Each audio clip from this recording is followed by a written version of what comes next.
যখন সার্টিফিকেটটা নেবেন না একটু পাশে ডালপিন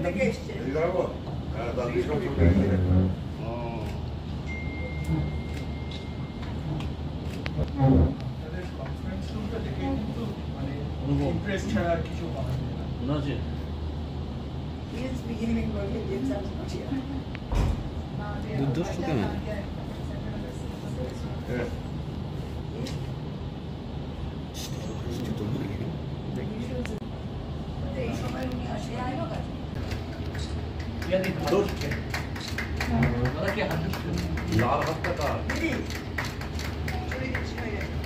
অন্যয় হাত না হবে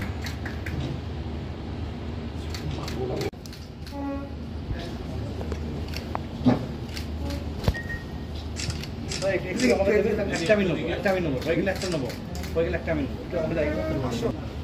আল্লাহ আসছে না জ্যাকেট সব এবারে সোনা সোনা নাও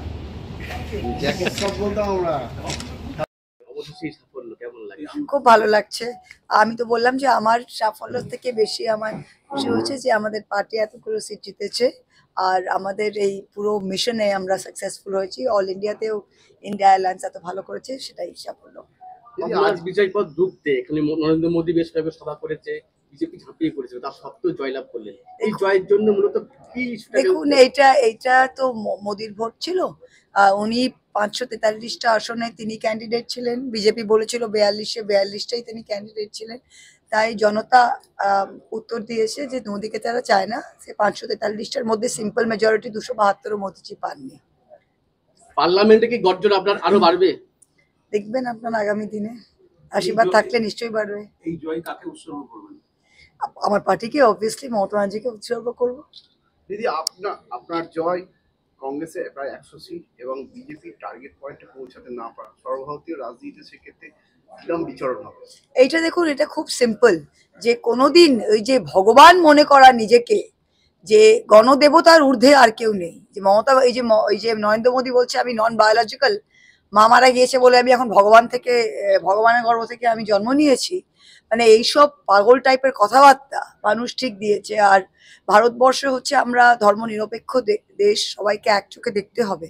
সেই সাম্প্রদায়িকতার রাজনীতি এই বিষাক্ত রাজনীতি মানুষ একেবারে ত্যাগ করেছে আর একটা জিনিস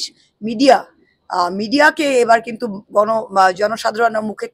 ঠাস করে একটা চড় মেরেছে কারণ মিডিয়ার যত সার্ভে সব ভুল তার মানে